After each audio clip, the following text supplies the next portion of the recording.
एक छोटे से गांव में स्थित सरकारी प्राथमिक विद्यालय में दोपहर का समय था। घंटी बज चुकी थी और मिड डे मील परोसा जा रहा था।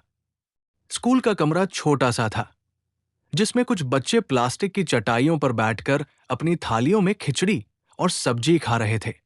उनकी हंसी ठिठोली की आवाजें कमरे के अंदर गूंज रही थी। लेकिन बाहर स्कूल के आंगन में धूप में कुछ बच्चे जमीन पर ही बैठकर खाना खा रहे थे। उनके चेहरे पर कोई शिकायत नहीं थी, जैसे ये उनके लिए रोज की बात हो। तभी एक व्यक्ति स्कूल के गेट से अंदर आया। वो साधारण कुर्ता पायजामा पहने हुए था, कंधे पर एक छोटा सा बैग लटकाए। वो बाहर बैठे बच्चों की ओर बढ़ा और सबसे करीब बैठे एक छोटी लड़की के पास रुक गया। लड़की लगभग 8-9 साल की रही होगी। उसके बालों में धूल लगी हुई थी और वो चुपचाप अपनी थाली में खाना खा रही थी। व्यक्ति ने मुस्कुराते हुए पूछा, बेटा, एक बात बताओ, तुम सब बाहर जमीन पर बैठकर खाना क्यों खा रहे हो? अंदर जगह कम है क्या? लड़की ने थाली से नजर उठाए बिना कहा, सर ने कहा है। सर ने क्या कहा? व्यक्ति ने उत्सुकता से पूछा कि हम में से कुछ बच्चे बाहर बैठकर खाना खाएंगे और बाकी बच्चे अंदर बैठकर। व्यक्ति का चेहरा थोड़ा गंभीर हो गया। ऐसा क्यों? अंदर जगह नहीं है? लड़की ने अब व्यक्ति की ओर देखा। उसकी आंखों में कोई गुस्सा नहीं था, बस एक स्वीकार्यता थी। सर, हमें उनके साथ बैठकर खाना खाने की इजाजत नहीं है। यह सुनकर व्यक्ति चौंक गया। वो चारों ओर देखने लगा। अंदर बैठे बच्चे ज्यादातर एक ही तरह के लग रहे थे, जबकि बाहर बैठे बच्चों के चेहरों पर कुछ अलग सा था। वो समझ गया कि मामला क्या है, लेकिन वो शांत रहा और बोला, ठीक है बेटा, सर को बुलाओ। कुछ देर बाद एक मध्यम आयु का टीचर आया। वो थोड़ा मोटा था, सफेद शर्ट और पतलून पहने हुए, माथे पर पसीना चमक रहा था। उसने व्यक्ति को ऊपर से नीचे तक देखा और थोड़ा रुखाई से बोला, हाँ, क्या बात है? व्यक्ति ने विनम्रता से पूछा, सर, बताइए ना, कुछ बच्चे अंदर बैठकर खाना खा रहे हैं और कुछ बाहर जमीन पर। ऐसा क्यों है? टीचर ने भौहें चढ़ाई। आपको इसमें क्या समस्या है? आप कौन हैं? मुझे सिर्फ जानकारी चाहिए। ऐसा भेदभाव क्यों? आधे बच्चे अंदर चटाई पर, आधे बाहर धूल में। टीचर ने एक गहरी सांस ली और फिर धीरे से बोला, देखिए जी, यहां का सिस्टम यही है। इस लड़की को बाहर बैठकर खाना खाने को कहा है क्योंकि बाकी बच्चे दूसरी जाति के हैं और ये दूसरी जाति की है, इसलिए ये उनके साथ बैठकर नहीं खा सकती। व्यक्ति का चेहरा सख्त हो गया। ये नियम किसने बनाया? सर, हमने बनाया है, स्कूल का स्टाफ मिलकर। क्यों बनाया? टीचर ने कंधे उचकाए। ताकि इनमें झगड़ा न हो, इनके परिवार वालों में झगड़ा न हो। गांव में तनाव रहता है। अगर ये सब एक साथ बैठकर खाएंगे तो माता पिता शिकायत करेंगे, इसलिए अलग अलग व्यवस्था की है। व्यक्ति ने गहरी सांस ली। तो अब आप ही तय करेंगे कि कौन सा बच्चा ऊपर बैठकर खाएगा और कौन नीचे जमीन पर? आपको ये अधिकार किसने दिया? टीचर का लहजा अब थोड़ा तीखा हो गया। आप शायद इस गांव में नए हैं। ये सरकारी स्कूल है और मैं यहां का प्रभारी शिक्षक हूं। मैंने ये ऑर्डर दिया है। खाने की तो बात छोड़िए, पानी के लिए भी अलग व्यवस्था की है। एक कुल्हड़ यहां, एक वहां, ताकि इन लोगों में झगड़ा न हो। अब पता नहीं उसके परिवार वाले नाली साफ करते हैं या नहीं, लेकिन ऊंची जाति वाले बच्चे उनके साथ पानी भी नहीं पिएंगे। वो बच्चे ऊंची जाति जैसे कपड़े भी पहन ले, अच्छे से पढ़ लिख ले, लेकिन वो कभी उनके बराबर नहीं हो सकते। ये गांव का नियम है, सदियों से चला आ रहा है।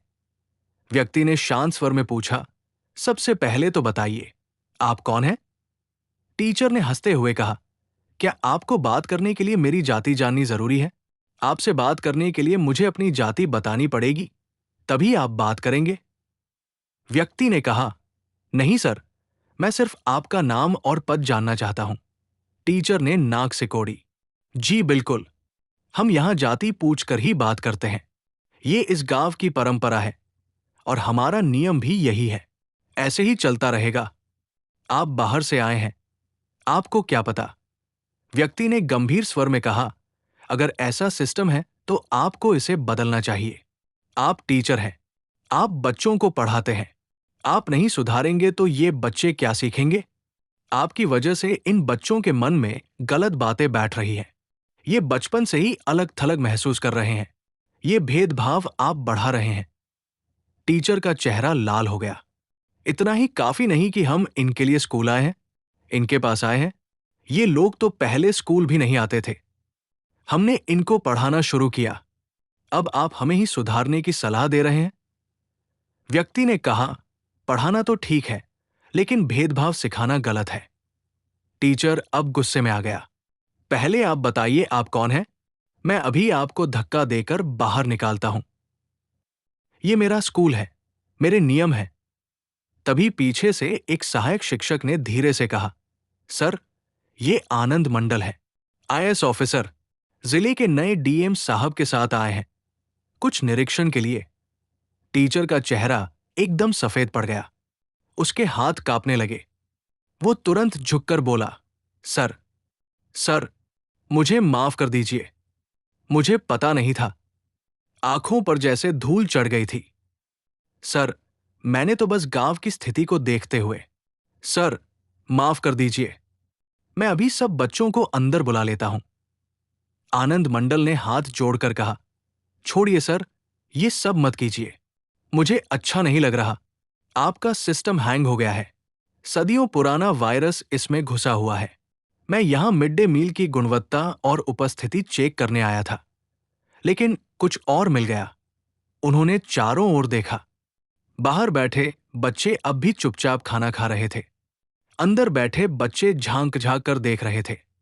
आनंद मंडल ने उस छोटी लड़की की ओर देखा जो सबसे पहले उनसे बात की थी। वो अब भी जमीन पर बैठी थी। उन्होंने टीचर से कहा, आप अभी सभी बच्चों को अंदर बुलाइए। सब एक साथ बैठेंगे। आज से कोई बाहर नहीं बैठेगा। पानी भी एक ही जगह से पिएंगे।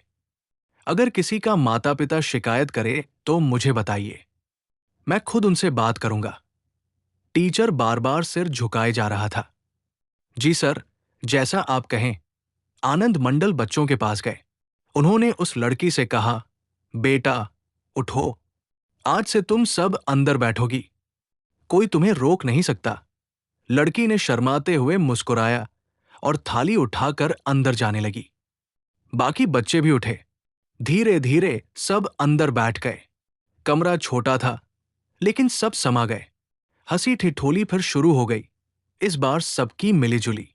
आनंद मंडल कुछ देर वहां रुके। उन्होंने खाने की गुणवत्ता देखी, रसोई घर का निरीक्षण किया।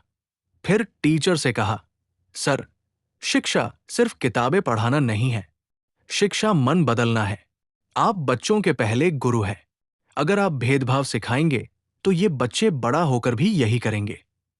बदलाव आपसे शुरू होना चाहिए। टीचर चुपचाप सिर झुकाए खड़ा रहा। आनंद मंडल स्कूल से निकलते समय उन बच्चों को देखते रहे जो अब एक साथ बैठकर खा रहे थे। उनके मन में एक उम्मीद जगी कि शायद ये छोटा सा कदम एक बड़े बदलाव की शुरुआत हो। गांव पुराना था, परंपराएं गहरी थी, लेकिन बच्चे नए थे। उनके मन अभी खाली थे। उन्हें जो भरोगे वही सीखेंगे। वो कार में बैठे और ड्राइवर से बोले, चलो अगला स्कूल देखते हैं। ऐसी ही कहानी सुनने के लिए चैनल सब्सक्राइब करें।